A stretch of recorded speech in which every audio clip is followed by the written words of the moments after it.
এমন এক মানুষের গল্প, যিনি সত্যের জন্য নিজের শরীরকে সঁপে দিয়েছিলেন আগুনের সামনে, কিন্তু কখনোই মাথা নিচু করেননি। উম্মাকে সত্য শিখাতে গিয়ে নিজের রক্ত দিয়ে ইতিহাস লিখে গেছেন। সত্যের পথে অবিচল থাকা ইমানের অর্ধেক। তিনি হলেন ইমাম আহমদ ইবনে হাম্বল রহমতুল্লাহ আলাইহি। সাবস্ক্রাইব করুন সিরাতুন নূর। এটি শুধু ইতিহাস নয়, এটি সাহস, সত্য, আল্লাহভীতি আর অটল ইমানের গল্প।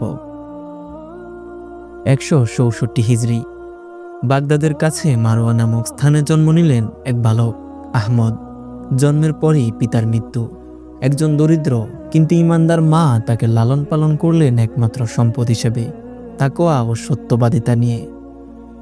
শৈশব থেকেই আহমদের মাঝে ছিল এক অনন্য গুণ, গভীর নীরবতা, চোখে গভীর মনোযোগ আর সত্যের প্রতি অদম্য টান।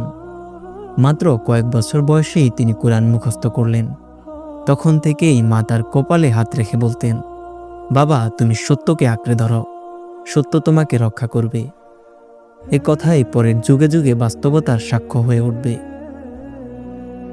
তরুণ বয়সেই ইমাম আহমদ বাগদাদের আলেমদের থেকে হাদিস সংগ্রহ শুরু করেন। তারপর শুরু হয় জীবনের সবচেয়ে কঠিন অধ্যায়, জ্ঞান সংগ্রহের ভ্রমণ। হাজার হাজার মাইল পথ, কখনো পায়ে হেঁটে, কখনো উঠে, কখনো খালি পেটে রাত কাটিয়ে, শুধু একটি কারণে, নবীজি সাল্লাল্লাহু আলাইহি ওয়াসাল্লামের একটি শব্দ যেন আমার হাত থেকে হারিয়ে না যায়। তিনি প্রায় 30,000 আলেম থেকে জ্ঞান অর্জন করেন। হাদিসের সাগর যখন প্রভাবিত হতে থাকে তার হৃদয়ে, তিনি বলতেন, আমি দুনিয়ার কিছুই চাই না, শুধু চাই নবীজির বাণী যেন বিশুদ্ধ থাকে। ইতিহাসের অন্যতম হৃদয়স্পর্শী মুহূর্ত, যখন তরুণ আহমদ ইবনে শাফি রহমতুল্লাহ আলাইহির সামনে দাঁড়ালেন। ইমাম শাফি তাকে দেখে বললেন, আহমদ, তুমি ফিকার ইমাম হবা। নবীজির হাদিস তোমার হাত দিয়ে উম্মাহতে বিশুদ্ধভাবে পৌঁছাবে। এ ভবিষ্যৎবাণী এতটা সত্য হয়েছিল যে বাগদাদ থেকে মিশর পর্যন্ত মানুষ বলতো, যদি ইমাম আহমদ কোনো হাদিস বলেন তার ভুল হওয়ার ভয় নেই। তখনই আসলো ইতিহাসের সবচেয়ে নির্মম সময়, মিহনা, বিশাল পরীক্ষা। কিছু মানুষ ভুল আকীদা ছড়ালো কুরআন সৃষ্টি নিয়ে। এই ছিল সরাসরি ইমানের বিরুদ্ধে অবস্থান। শাসক গোষ্ঠী এ ভুল বিশ্বাস করে জোর চাপিয়ে দিতে চাইল। অনেক আলেম ভয়ে নত হলেন, অনেকেই নীরবতা বেছে নিলেন। আর এ নীরবতার মাঝে বজ্রের মতো দাঁড়ালেন একজন, ইমাম আহমদ ইবনে হাম্বল রহমতুল্লাহ আলাইহি।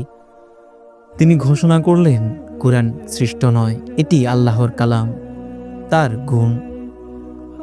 এই একটি বাক্যের কারণে শুরু হলো তার জীবনের সবচেয়ে ভয়ঙ্কর অধ্যায়।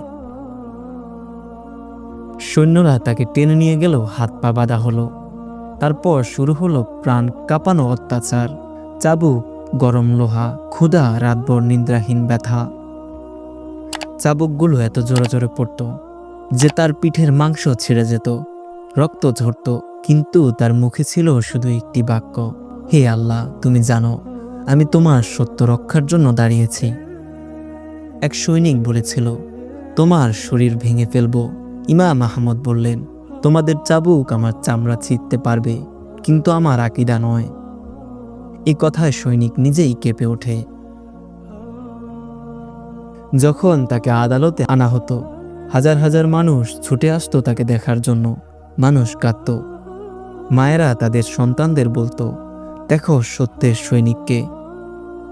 রাস্তায় মানুষের ভিড় দেখে শাসক ভয় পেয়ে যেত, কারণ সত্যকে চাবুক মারা যায়, কিন্তু মানুষের হৃদয় থেকে সেটা মোছা যায় না।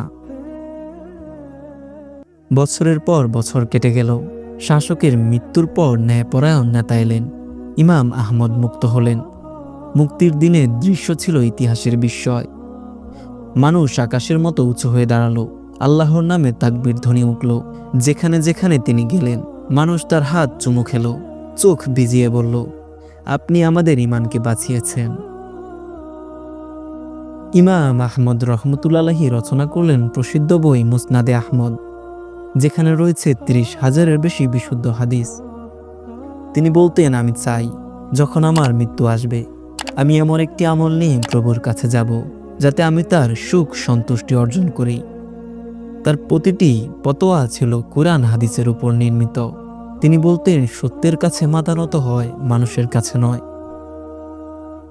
বৃদ্ধ বয়সে তার পিঠে চাবুকের দাগ ব্যথা করত।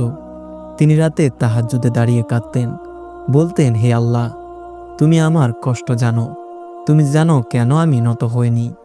নিঃশব্দ রাতে তার চোখের জল ছিল তার জীবনের সবচেয়ে পবিত্র দোয়া। 241 হিজরি, বাগদাদ কেঁপে ওঠে মানুষের স্রোতে।